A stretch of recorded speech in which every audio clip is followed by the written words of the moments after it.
Martin Dillon Thompson Chase Motorsports Coach and Trailer Sales in Paducah, Kentucky. First of all, I want to thank you for such an amazing purchase here on this 2022 Peterbilt 5150 Motorhome and the 2017 Renegade 36-foot liftgate trailer. Amazing setup, and I hope you have a lot of fun with it. So we're going to do a quick walk around video to show you a few things about the coach, a few things about the trailer, and this will hopefully put you a little ahead and wish you a ride. So come on around. We'll start by going down to this compartment. This is basically just storage. Down here you can see I'll have Nancy walk over here and look at the propane. So there's two propane tanks. We usually just leave one valve on, or you can turn them both on, and whenever one runs out, it'll pick up on the other one. Also down in here is a little box.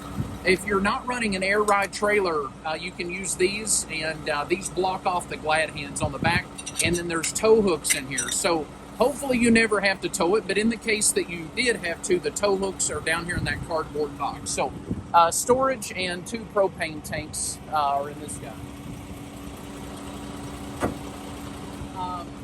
On down in this one is going to be a RecTech pellet grill. So everything's clean and ready to go. So let me show you a little trick here. Whenever you lift these up, spin them around and push them down, because if you leave it like that and someone runs up, it jabs the end of that little chrome handle right in the side of your coach. So always make sure that's like that. Spin it down, go up, pull out the little clip, and boom, there he is. So once you do that, there's no latches holding this guy in. Basically, this little rubber foam here goes against this down here, and when you close the door, it's what holds it in. So all you have to do is just pull, and your grill pulls out, and there you are. Nice, clean, ready to put some pellets in and go. So it's plugged in. There's a receptacle up under here, and there's also a light switch. I'll turn the light on, and you can see it provides a lot of light out here from the outside. So I'm going to roll this back in. Release up here. Spin the little handle around. And down we go. Next one back is going to be the generator.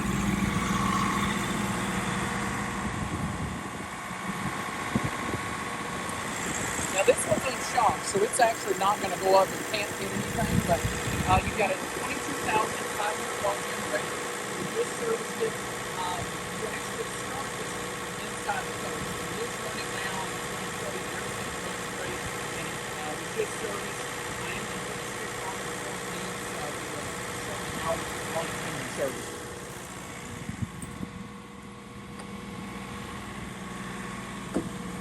This little guy here is strictly storage, I believe.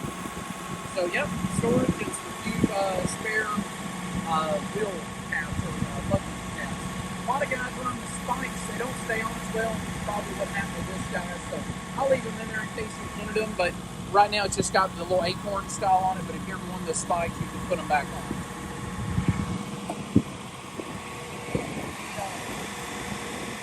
The trailer has a generator up at the top of it. It's also running right now. You don't have to run both. If you get to where you're going, you can plug the shore power into the coach and plug into this outlet right here. So you take your shore power cord from the other side of the trailer. If your generator on your truck's running, then that right there will be hot. It's a 50 amp outlet, and that way you can just run one generator instead of running the hours up on both of them. The generator on the top was also serviced. Everything, batteries seem to be in good condition. I am going to turn this disconnect off, so while they're traveling, nothing will be running it down. So when you get the coach and trailer to your place, make sure to turn that on, otherwise none of the lights or anything will work inside of it. Moving on around, this is just a little access, goes in the cabinet area, so, and I think the liftgate pump's in there too, so if you were servicing the liftgate pump, you could open that up. While we're back here, we might as well run the gate. So this trailer has a hydraulic gate and hydraulic tilt. Basically what that means is on your controller, you have up, down, and then you have open and close. So to get the gate down, we're going to go the up-down version. If you hold the button all the way down, it's going to lower the gate. But before that, you want to push the up button all the way down. It's going to raise the gate up just a little bit to get it off these pins down here. Okay, so watch this. We want to spin that. If it's down, it kills it. So we want to spin that and then press this all the way up. When this bumps up a little bit, see it? You'll hear the pump. All you're doing is getting the power. Yeah, all you're doing is getting the weight off the pins. So if the weight's off the pins on both sides, then you're ready to run the gate down.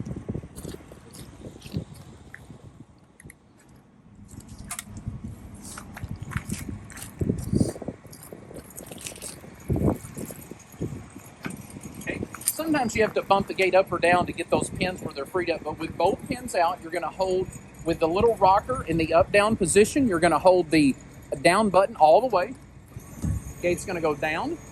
As soon as you see it clear up top there, as soon as you see the gate come all the way down and clear, you're going to go to open close and press this button, and it's going to roll the gate back.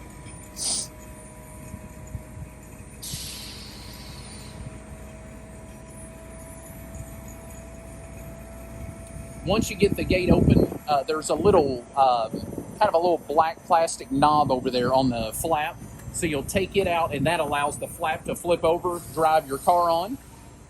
So let's say we've loaded our car, we've got everything strapped down, we're ready to put the gate up. So you'll want the gate in about this position. You can kind of see where the point is compared to that.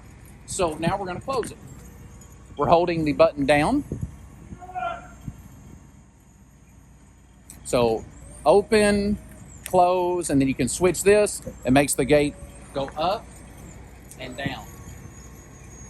Up and down. The gate will not tilt left to right unless you hold this a half button. And y'all have Nancy point on the passenger side of the trailer, and you'll watch a half button makes only that side go. See, it's only running that side. If I go a half button down, it only runs that side. Okay. So we're going to go ahead and close it back up.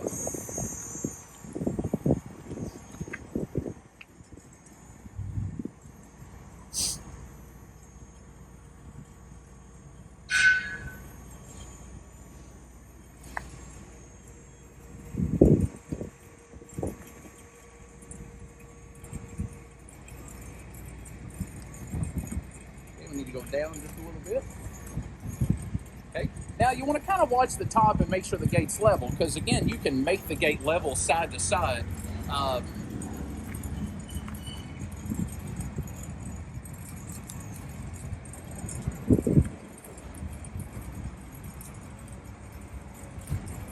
Okay. Once it's up in there, we'll take the pins and slide them in. Again, you might have to bump up or down. I think I'm a little low or a little high, rather. So I'm going to bump down. Nope, I was too low. Okay, there we go. I'm going to go in and put the pin in the other side.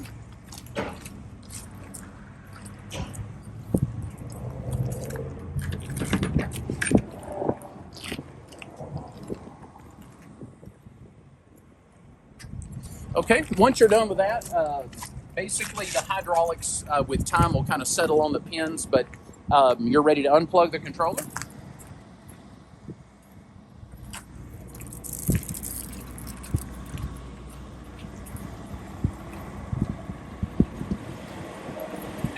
We'll go on in the trailer and show you a few things about it.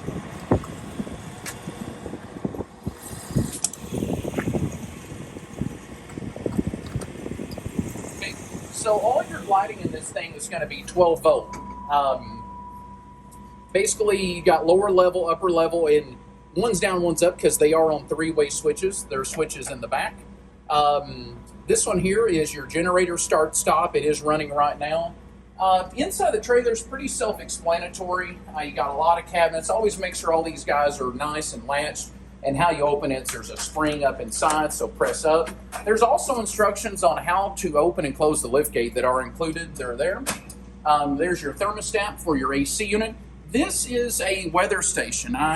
You probably won't use that. That kind of goes along with people that are drag racing, but it is in there. If you ever sell the trailer, that's something that someone will probably want. On back through here, does have a TV in it. The walls have like an indoor-outdoor carpet on them. Spare tire. He's anchored to the wall where he won't move around. And again, like those light switches that I was showing you, one was up, one was down. They're also controlled back here. So if you have any questions, man, just feel free to call me anytime. I know I'm going to kind of speed this up to get them on the road here, but lots and lots and lots of storage. So, okay. Oh, and I'll have Nancy shine the camera or point the camera over that way. So this is a hatch to get you upstairs. So everything, if you ever pull on something in one of these Renegade trailers that doesn't move, it's because it's probably got a cool little latch like that on it. So roll that guy back. It does have your air compressor up here. Again, you've got this one, lowers down, and then you can go up and go in the, or go through the roof and get on the top. It is a full walk-on roof. So feel free, if you ever need to get up there to watch a race or look at an event or get some photos of something, you can use it anytime.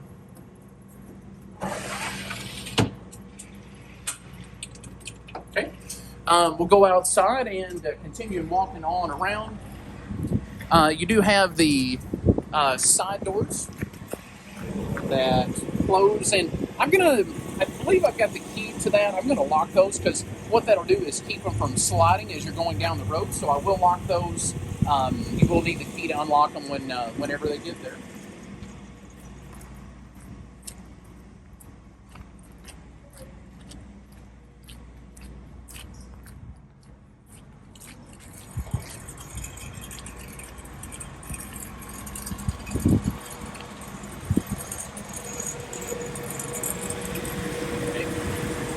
We'll talk about this one. So this is your sewer dump station.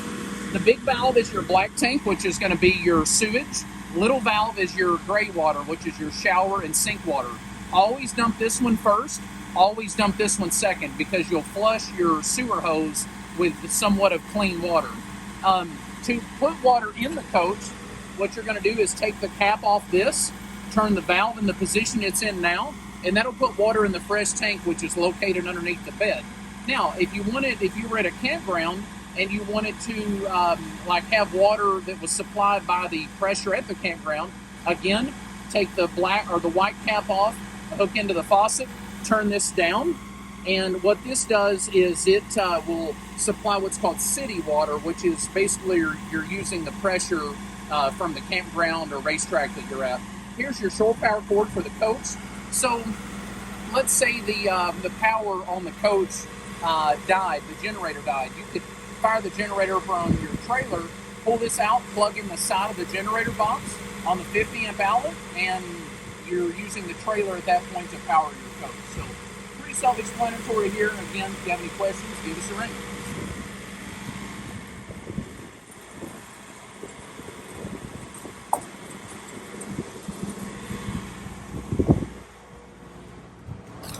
This one is storage, and then the batteries right there are your house batteries, which are going to be the batteries that are supplying the house or coach part.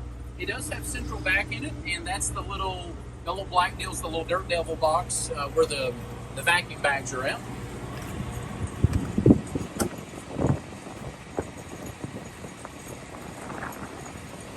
The next set of batteries is going to be your engine batteries. So if the truck won't ever start, this is the batteries that you'll need to put a charger on for the actual chassis. The pump there is your hydraulic pump, which is running the hydraulic slides and your leveling system. This is your depth fluid, so always make sure on your gauge to keep that guy at least half full. I just filled it up today so that they can make the trip your way, but anytime I always recommend when you top off with diesel, top off with DEF, because if you ever run one of these trucks low on DEF, it'll throw all kinds of codes and put it in like a limp motor. Okay. Look at that pad. If that's not the sharpest setup, I don't know what is. I love the marker lights. You know, you got the amber lights on the front of the air cleaners, the red lights behind, all of the marker lights around the tank. This thing glows like a Christmas tree at night. So you're gonna love it.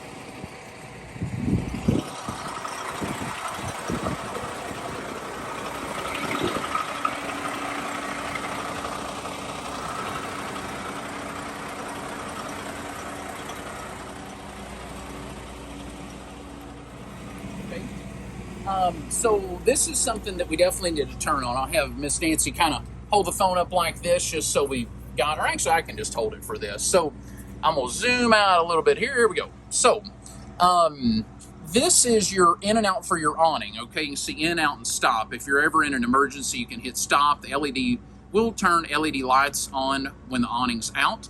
Same way here, you've got a little remote control. So if you were out and you were trying to watch where the awning was going, you can take the remote with you. Okay, so this one turns on the light behind the countertop, which will only run if the generator or the inverter is on. Okay, so if your generator's not on and your inverter's not on, you're just strictly running off 12 volt, that one will not come on. This guy right here runs the party lights, as you can see up in the ceiling, okay? And those are color changing, and there's a little box of remotes in here, and one of the remotes goes to those.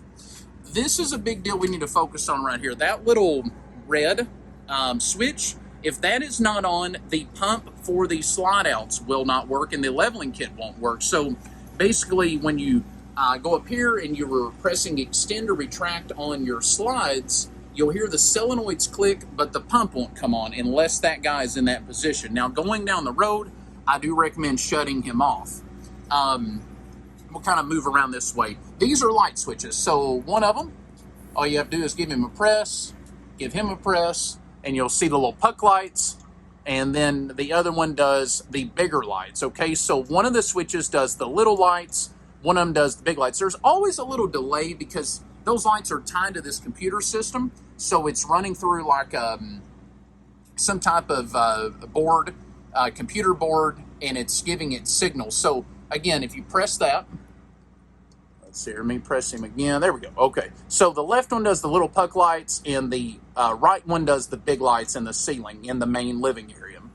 Again, slide out, you've got a key on, off, extend, and retract. It will go in and out without the pump on if the pump has pressure on it. But if if you go out 6-7 inches and you're like, oh man, the slide quit, make sure that guy's on, and you'll hear the pump kick on, build pressure, and then it'll extend on out.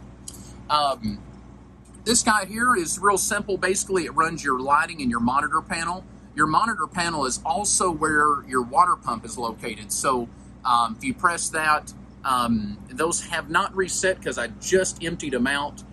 They will reset once the little sensors draw off, but water pump, you can see now he's on, okay. The fresh tank is 3/4 full, so that second gauge down is probably correct. The black tank is empty. This is your leveling system, so with this switch in that position, move over here and press auto level, and the coach will level to, all right, pick back up where we left off there. So this is a computerized automatic leveling system. Basically, when this system was installed, the person who installed it set a memorized leveled position. So it's always going to go back to that, and you can reset that if you ever wanted to. These down here, the one on the right has to be in the on position for the generator panel to come on. So if this little switch to the right is not down, this panel won't come on. To start the generator, make sure the switch on the right is down, press the green button. You'll hear the generator fire up, and it'll run at a low RPM until the oil and the turbo warms up, and then it'll rev up and turn power on. Going back to this, press the little home screen, and you can go down and you can actually turn let's see, we'll go back, go lighting. You can actually turn the lights individually on and off there, or you can also do them with the little switches located throughout the coach. Other than that, man, in here, pardon all the luggage for the trip, but all this is very simple. Your thermostat for the ACs, it's set on auto. We've got it set on 68, but basically zone 1, which is where it's at now, will offer air conditioning, furnace, which is your propane heat, or auto, which means it's going to run AC if it needs it, or furnace if it needs it. Or you can also turn it on fan mode. So you got zone 1, 2, and 3, because there's 3 roof airs. Zone 1 is up in the very front of the coach. Zone 2 is in the middle. Zone 3 is in the rear. Let's see here.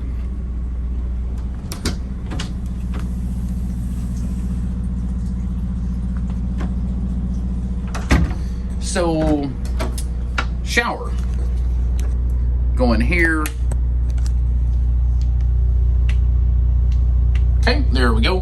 The little fan switch down here is going to operate the fan that is up in the ceiling. So all you have to do is press the blue button, and then you can set the fan to come on or go off right up there in the ceiling. All right, continuing on with the shower. Very simple right here. So you've got your control, the shower head. Always turn that guy on because, man, it will steam it up quick in here. So turn the fan on, sucking the air out. But there's also a light for the shower. It's on one of the controllers, and you can turn the LED lights on, which will light up this wall and the back wall with some like LED rope lighting that is color changing. So it looks pretty cool at night. So back in the bedroom now, I just want to go over the controls. Same way here, one of these little black switches does the little puck lights you can see in the ceiling, and then the one on the right does the bigger lights in the ceiling. This is the controller for the heated floors, so you can turn it on, turn it off. You can set a schedule. Right now it's set on 68 degrees, so the floor, it's electric, and it actually makes a really big difference. If you keep the ambient floor temp on 70, 72, if you're cold, it will do the trick, and it'll actually keep the whole coach warm. All right, so this control here does the slide out in the bedroom. Again, the little red switch up front has to be on. This is a major deal. So this is your hot water heater. Turn him on and make sure, let's see here. Okay, so it's currently 66, but when it ignites, I think it'll go to 135.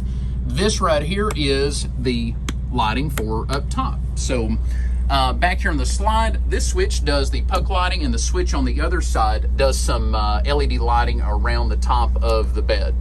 Hey, one of the major things, so this plug has to be like that to make the gate run up and down, but to make your marker lights work, you have to unplug it from here, and you have to plug it into the bottom of the gate. So make sure it's plugged into the gate to make your turn signals, marker lights, and brake lights work, but unplug it from the gate and plug it into that to make the lift gate work.